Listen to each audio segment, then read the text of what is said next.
Viewers, मैं हूं राय बाबर अली और आज का हमारा टॉपिक है वाउल्स एंड कॉन्सोनेंट्स। जी बेटा, वाउल्स क्या हैं?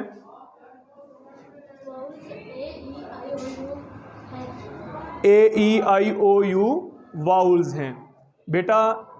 ये इसकी प्रॉपर डेफिनेशन नहीं है, डेफिनेशन कुछ और है। दरअसल ये जो आपने ए ई आई ओ यू जो हैं, ये उस डेफिनेशन पर पूरा उतरते हैं ये लेटर्स। इसकी डेफिनेशन के 4 हिस्से हैं।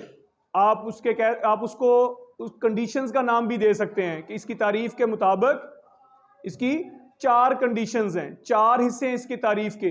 जो लेटर्स इन कंडीशंस पर पूरा उतरेंगे उन्हें हम क्या कह देंगे? वाउल्स। क्या कहेंगे? वाउल्स। और जो इन कंडीशंस पर पूरा नहीं उतरेंगे उन्हें हम क्या कहते हैं? कॉन्सोनेंट। वाउल्स की तारीफ देखते हैं कि क्या होती है। वाउल्स की तारीफ के जैसे मैंने बताया है कि 4 हिस्से हैं। उसमें से सबसे पहली तारीफ का हिस्सा है वो है डोंट क्लोज योर लिप्स। दूसरा हिस्सा है don't hold your breath.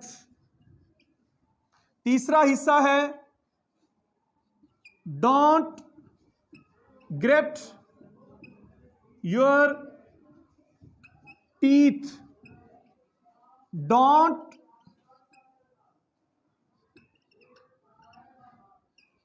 Touch your tongue with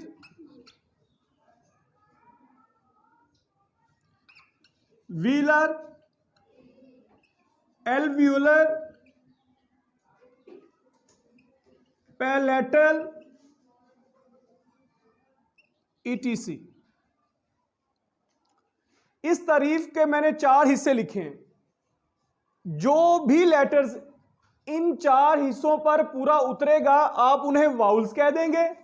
जो पूरा नहीं उतरेगा वो कॉन्सोनेंट्स हैं। इंग्लिश लैंग्वेज के टोटल कल मैंने कितने बताए थे अल्फाबेट्स होते हैं? 26। शाबाश, गुड। अब उन 26 में से जब जो इन पे पूरा उतर जाएंगे वो वाउल्स हैं, जो इन कंडीशंस पर पूरा नहीं उतरेंगे वो कॉन्सोनेंट्स हैं। अब इनका पहले समझ लें कि ये है कि डोंट क्लोज योर लिप्स।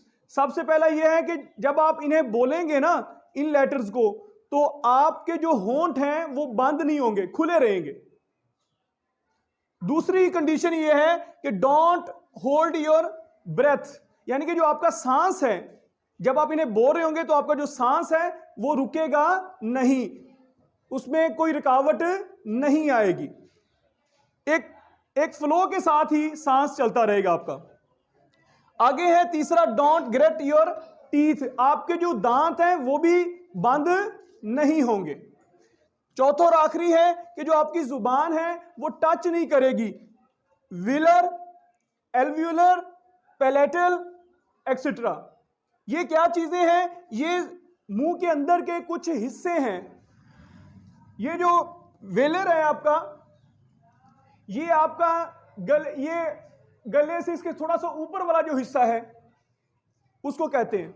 और जो ये पैलेटल है इसे आप तालू कहते हैं। तालू तो जानते हैं ना। और एल्व्यूलर जो है ये आपके ऊपर वाले दांतों के पीछे वाला हिस्सा है। ऊपर वाले दांतों के पीछे वाले हिस्से को कहते हैं। यानी कि मुंह के अंदर जो जुबान है वो रोल नहीं होगी, जहां है वहीं की वहीं रहेगी। उन्हें हम क्या कहते हैं? कह देंगे वाउल्स। अब इसकी प्रैक्टिस देखते हैं, इसमें कौन कौन आता है। सबसे पहले बोलें, पहला कौन सा अल्फाबेट है? ए, यानी कि लेटर कौन सा है? ए। अब देखिए मेरी तरफ देखिए जरा। ए, लिप्स खुले, ए। आपकी जो टीथ है वो खुले, जुबान जहां है वहीं की वहीं है, ए। और जो आपकी सांस है, जो आपका सांस बाहर आ रहा है उसमें कोई रुकावट आ रही है?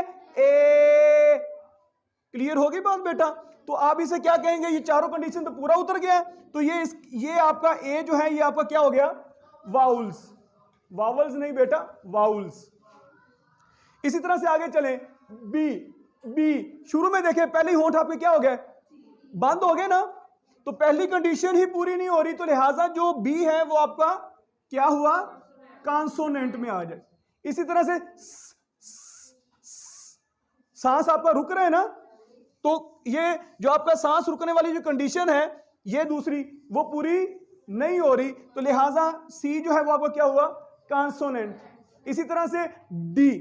डी, अब डी में आपकी जुबान जरा गौर करें तो ये आपकी डी, डी पीछे लग रही है आपके व्हीलर पे, व्हीलर पे आपकी जो जुबान है वो टच हो रही है, तो लिहाजा जो ये आपका क्या हो गया, कॉन्सोनेंट। इस तरह से आगे ई।